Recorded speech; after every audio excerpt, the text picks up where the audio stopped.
بسم اللہ الرحمن الرحیم۔ السلام علیکم۔ رمضان المبارک آ رہا ہے تو اس حوالے سے چند مختصر گزارشات۔ 2016 میں جاپان کے ایک سائنٹسٹ یوشی نوری اوشومی کو انسانی جسم کی ایک ناقابل یقین صلاحیت دریافت کرنے پر نوبل پرائز ملا، اور وہ صلاحیت کیا ہے؟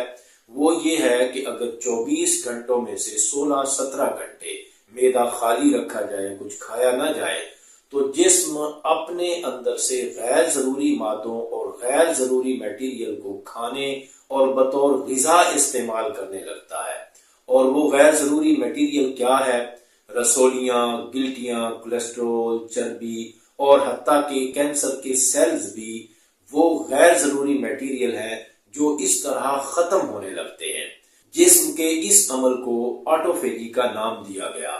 مطلب یہ کہ روزہ یعنی آٹوفیجی موٹاپا، ہائی کولیسٹرول، رسولیوں، گلٹیوں، فیٹی لیور اور حتیٰ کہ کینسر تک کے مریضوں کے لیے اللہ تعالیٰ کی ایک بہت بڑی نعمت ہے۔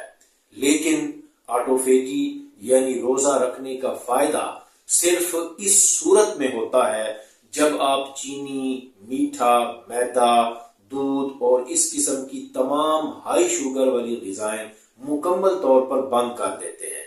مطلب یہ کہ اگر آپ روزہ رکھنے کے ساتھ ساتھ بوتل، شربت، دودھ سوڈا، مٹھائیاں، بیکری اور دیگر ہائی شوگر والی غذائیں استعمال کرتے ہیں تو آپ کو جسمانی طور پر روزہ رکھنے کا کوئی فائدہ نہیں ہوتا۔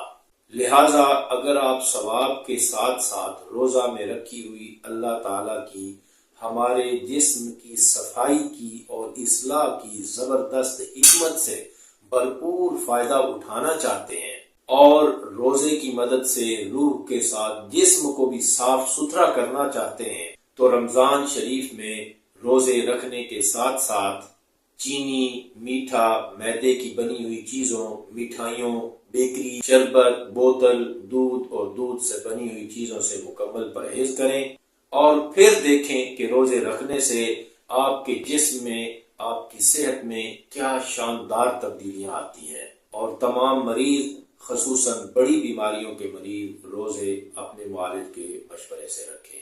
شکریہ۔ اللہ حافظ۔